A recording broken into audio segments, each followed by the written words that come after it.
আশা করি তোমরা প্রত্যেকে ভালো আছো। Lakers public school and college কর্তৃক আয়োজিত অনলাইন ক্লাসে তোমাদের সকলকে স্বাগতম। আমি শামীম আহমেদ। আজ তোমাদের সাধারণ গণিতের পরিমিতি অধ্যায় 16.4 এর উপর আমরা আলোচনা করব। প্রত্যেকে খাতা কলম বই নিয়ে বসো এবং এই টপিকসটা ভালো করে শোনো এবং খাতায় উঠিয়ে নাও। প্রিয় শিক্ষার্থীরা, পরিমিতি 16.4 এই অধ্যায়ে তোমরা যে সমস্ত জিনিস পাবা সেটা হবে আয়তাকার ঘনবস্তু, একটা ঘনক আর একটা সিলিন্ডার বা বেলুন বলা হয়ে থাকে। তাহলে আমরা প্রথমে আসি আয়তাকার ঘনবস্তু। তাহলে আয়তাকার ঘনবস্তু যার দৈর্ঘ্য, প্রস্থ এবং উচ্চতা থাকবে ভিন্ন ভিন্ন মাত্রার, তো সেটা হয়ে থাকে আয়তাকার ঘনবস্তু। তাহলে আয়তাকার ঘনবস্তুর যদি দৈর্ঘ্য, প্রস্থ এবং উচ্চতা তিনটা জিনিস দেওয়া থাকে, তাহলে আমাকে আয়তাকার ঘনবস্তুর সমগ্র তলের ক্ষেত্রফল, তুমি জানো একটি ঘনকের 6টি তল থাকে, তাহলে আয়তাকার ঘনবস্তুর সমগ্র তলের ক্ষেত্রফল হবে 2 × AB + BC + CA, অর্থাৎ A যদি দৈর্ঘ্য হয়, B প্রস্থ, C যদি উচ্চতা হয়, তাহলে আয়তাকার ঘনবস্তুর সমগ্র তলের ক্ষেত্রফল নির্ণয়ের সূত্র। একই রকম ভাবে ওই আয়তাকার ঘনবস্তুর কর্ণের দৈর্ঘ্য নির্ণয়ের সূত্র √a² + b² + c² একক। আয়তাকার ঘনবস্তুর আয়তন দৈর্ঘ্য গুণন প্রস্থ গুণন উচ্চতা। প্রিয় শিক্ষার্থীরা, আয়তাকার ঘনবস্তুর পর যদি আমরা আসি, আমাদের এই অধ্যায়ের আরেকটি টপিকস আছে, সেটা হচ্ছে ঘনক। যে আয়তাকার ঘনবস্তুর দৈর্ঘ্য, প্রস্থ এবং উচ্চতা পরস্পর সমান, একটি আয়তাকার ঘনবস্তুর দৈর্ঘ্য, প্রস্থ, উচ্চতা যদি পরস্পর সমান হয়, তখন তার নাম হয়ে থাকে ঘনক। অর্থাৎ একটি ঘনকের যে তিনটি মাত্রা থাকবে, দৈর্ঘ্য, প্রস্থ, উচ্চতা, এটাকে মাত্রা বলা হয়ে থাকে। প্রত্যেকটি মাত্রা ইকুয়াল হবে। তাহলে একটি ঘনকের যদি দৈর্ঘ্য, প্রস্থ, উচ্চতা আমি এই দ্বারা প্রকাশ করি, তাহলে তার সমগ্র তলের ক্ষেত্রফল হবে 6a²। একই রকম ভাবে ওই ঘনকের কর্ণের দৈর্ঘ্য হবে √3a। এই মানগুলা কোথায় তুমি এখানে বসালে এই মানটাই পাবা। এটা আয়তাকার ঘনকের আয়তন হবে a³ ঘন একক। প্রিয় শিক্ষার্থীরা, এটা ছিল আয়তাকার ঘনবস্তু আর এটা ছিল একটা ঘনক। এবার যদি আমি আসি বেলুন বা সিলিন্ডার, কোন আয়তক্ষেত্রের যে কোনো বাহুকে অক্ষ ধরে, কোন একটা আয়তক্ষেত্র যার যে কোনো একটা বাহুকে অক্ষ ধরে আয়তক্ষেত্রটিকে ওই বাহুর চতুর্দিকে ঘুরালে যে ঘনবস্তু উৎপন্ন হয় তাকে সমবৃত্তভূমিক বেলুন বা সিলিন্ডার বলা হয়ে থাকে। আমরা যদি দেখি, তাহলে সূত্রটা হতে পারে এরকম, যে চিত্রটা একটা আয়তাকার ঘনবস্তুর যে কোনো আয়তক্ষেত্রে যে কোনো বাহুকে অক্ষ ধরে, এটা হচ্ছে একটা বেলুন বা সিলিন্ডার, যার উচ্চতা হচ্ছে এই অংশটুকু, এটা হচ্ছে বৃত্তের ক্ষেত্রফল অর্থাৎ বৃহত্তম বাহুর দৈর্ঘ্য। এই ক্ষেত্রে ভূমির ক্ষেত্রফল অর্থাৎ এই অংশ এবং এই অংশ, ভূমির ক্ষেত্রফল হবে πr² বর্গ একক। এই সিলিন্ডার বা বেলুনের বক্রপৃষ্ঠের অর্থাৎ এই পৃষ্ঠ এবং এই পৃষ্ঠ, বক্রপৃষ্ঠের ক্ষেত্রফল হবে 2πrh। সমগ্র তলের ক্ষেত্রফল অর্থাৎ পুরাটা যে তল, এই তলের ক্ষেত্রফল হবে 2πr × r + h। যদি এই সিলিন্ডারের আয়তন বের করতে হয়, তাহলে আয়তন নির্ণয়ের সূত্র হবে πr²h। প্রিয় শিক্ষার্থীরা, 16.4 এর পরিমিতিতে তোমাকে আয়তাকার ঘনবস্তু, একটি ঘনক এবং সিলিন্ডার, এই তিনটা সূত্র ভালোভাবে যদি তুমি আয়ত্ত করতে পারো, এই অধ্যায়ের সকল অঙ্ক তুমি নিজে থেকে করতে পারবা বলে আশা করি। তাহলে আমার এই অধ্যায়ের জন্য তিনটা সূত্র ইম্পর্টেন্ট, এই তিনটা সূত্র তোমাকে আয়ত্ত করতে হবে। প্রিয় শিক্ষার্থীরা, এবার তোমার বইয়ের 324 নম্বর পেজে 8 নং অঙ্কটি দেখো। তোমার বইয়ের 8 নং অঙ্ক, একটা আয়তাকার ঘনবস্তু দৈর্ঘ্য দেওয়া আছে 16 মিটার, প্রস্থ দেওয়া আছে 12 মিটার, উচ্চতা দেওয়া আছে 4.5 মিটার। এর পৃষ্ঠতলের ক্ষেত্রফল, পৃষ্ঠতল মানে সমগ্র তলের ক্ষেত্রফল, কর্ণের দৈর্ঘ্য এবং আয়তন কত তোমাকে নির্ণয় করতে হবে। প্রিয় শিক্ষার্থীরা, আয়তাকার ঘনবস্তুর দৈর্ঘ্য দেওয়া আছে, তুমি লিখবা দেওয়া আছে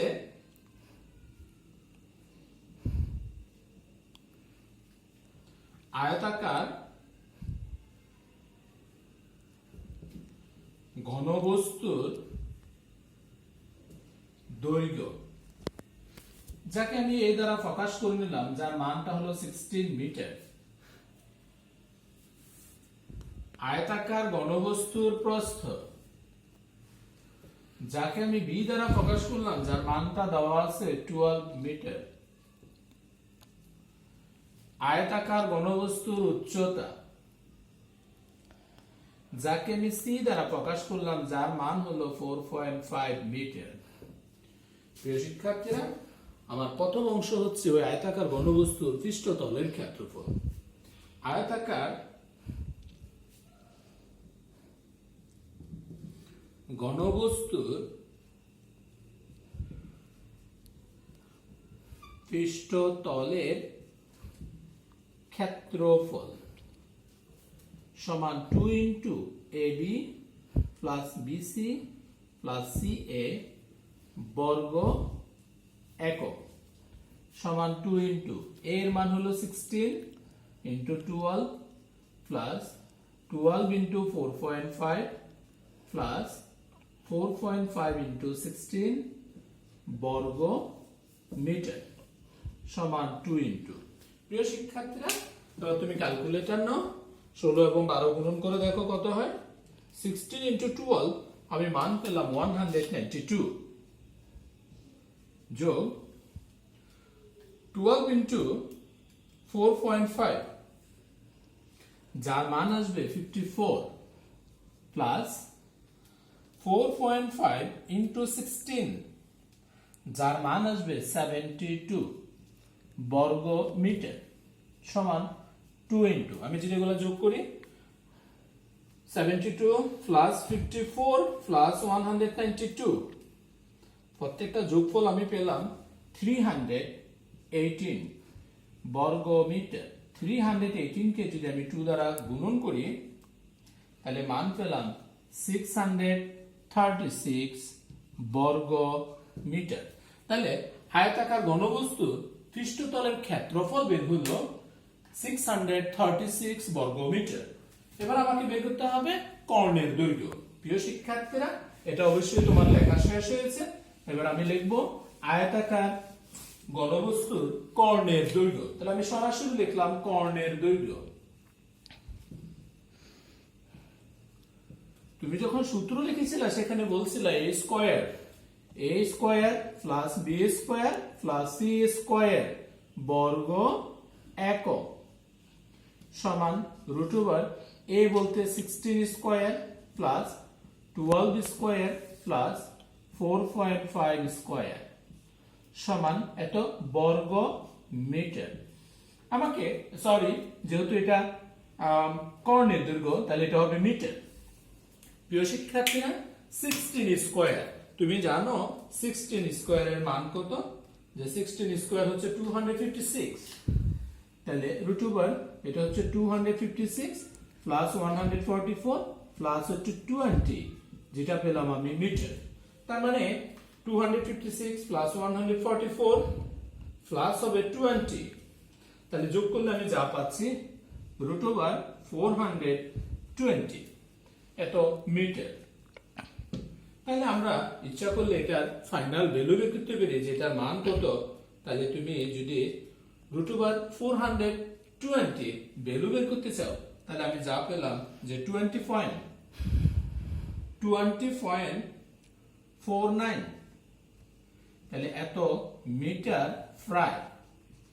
তাহলে আয়তাকার ঘনবস্তুর কর্ণের দৈর্ঘ্য আমি পেলাম 20.49।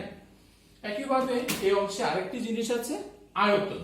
প্রিয় শিক্ষার্থীরা, আমি আয়তন যদি এখানে লিখি সরাসরি, আয়তন নির্ণয় সূত্র জানো তুমি a b c ঘন একক, অর্থাৎ এই হচ্ছে 16 ইন্টু 12 ইন্টু হচ্ছে 4.5, তাহলে ঘন মিটার। তিনটাকে যদি তুমি ক্যালকুলেটরে গুণন করো তাহলে দেখো কত পাও। 16 ইন্টু 12 ইন্টু 4.5, আমি যে মানটা পেলাম 864 ঘন মিটার। প্রিয় শিক্ষার্থীরা, আমার 8 নং অঙ্কে মান ছিল আয়তাকার ঘনবস্তুর সমগ্র পৃষ্ঠের ক্ষেত্রফল। আমরা শুরুতে বের করেছিলাম 636 বর্গ মিটার। কর্ণের দৈর্ঘ্য 20.49 মিটার প্রায়, আর আয়তন হচ্ছে 864 ঘনমিটার। এই তিনটা হচ্ছে আনসার। আশা করি 8 নম্বর অঙ্কটা প্রত্যেকেই বুঝতে পেরেছে। প্রিয় শিক্ষার্থীরা, 9 নং অঙ্ক, একটি আয়তাকার ঘনবস্তু দৈর্ঘ্য, প্রস্থ, উচ্চতার অনুপাত দেওয়া আছে 21, 16, 12। এর কর্ণের দৈর্ঘ্য বলছে 87 সেন্টিমিটার। তাহলে ঘনবস্তুর তলে মানে সমগ্র তলের ক্ষেত্রফল কত আমাকে বের করতে হবে। প্রিয় শিক্ষার্থীরা, আমি যদি মনে করি নেই আয়তাকার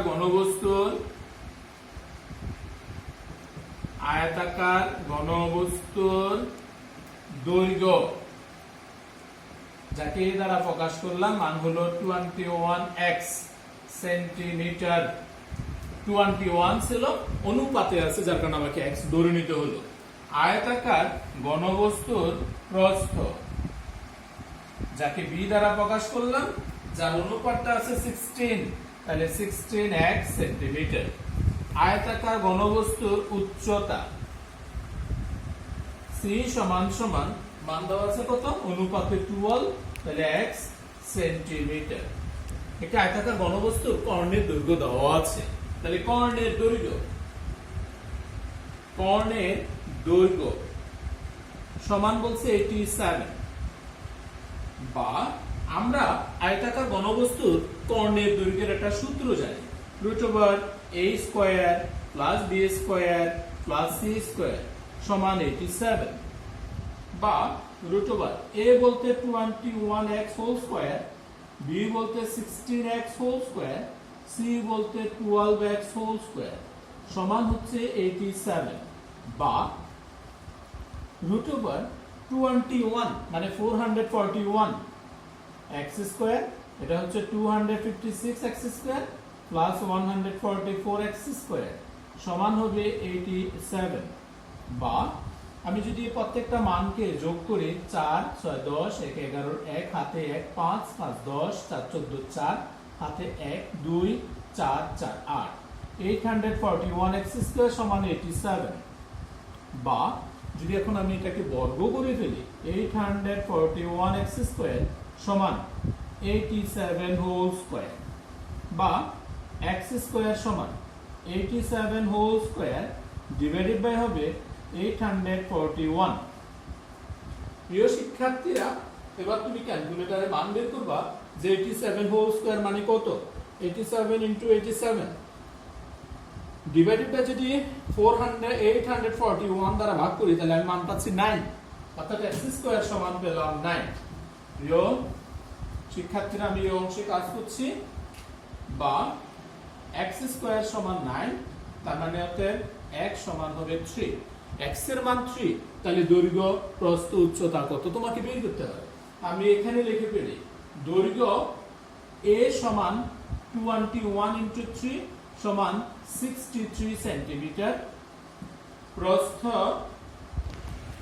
b সমান 16 * 3 তার মানে 48 সেন্টিমিটার, উচ্চতা c সমান 12 * 3 তার মানে 36 সেন্টিমিটার। প্রিয় শিক্ষার্থীরা, দৈর্ঘ্য, প্রস্থ, উচ্চতা তিনটা এক্স্যাক্টলি যে মান সেটা বের হলো। এবার এই অঙ্কে বলছে আয়তাকার ঘনবস্তুর তলের ক্ষেত্রফল, তার মানে সমগ্র তলের ক্ষেত্রফলকে বোঝানো হচ্ছে, সমগ্র তলের ক্ষেত্রফল। আমি সূত্র লিখেছিলাম শুরুতে 2 * ab + bc + ca বর্গ একক, তার মানে 2 * a বলতে 63 ইনটু হবে 48 প্লাস 48 * 36 প্লাস 36 * 63 বর্গ মিটার সমান 2 * এবার তোমাকে আবার ক্যালকুলেটর নিতে হবে যে 63 * 48 কত হয়,